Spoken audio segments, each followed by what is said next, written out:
Tunjuk je batu berat je. Berat sangat. Korang, musim raya dah habis dah.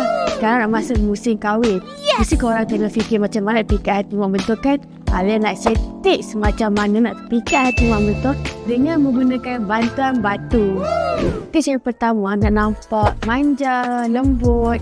Bawa mak mentua korang datang tengok batu scene terus-terusan butik ivory gold. Nampak tak warna ni lembut, romantik. Jadi mak mentua korang akan nampak korang punya kepribadian tu lembut lah. Tips kedua, kalau mak mentua korang suka benda yang elegant dan kuat, tunjuk je batu granit India Black ni. Nampak tak? Klasik tapi tahan lasak. Macam korang, luar nampak air lembut je tapi dalam kuat. Tips ketiga, kalau korang tunjuk korang tu haikan, bawa je mama pergi tengok batu kuatstone yang corak marble.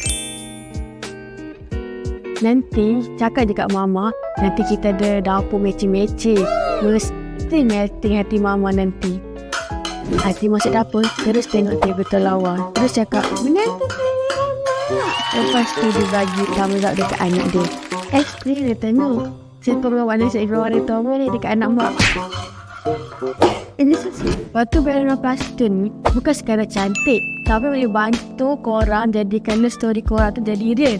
Dari showroom ke jam pelanggan. Jangan datang ke showroom berwarna pastel. Kalau tak jumpa batu hati pun tak apa, asalkan dapat hati mak mentua dulu.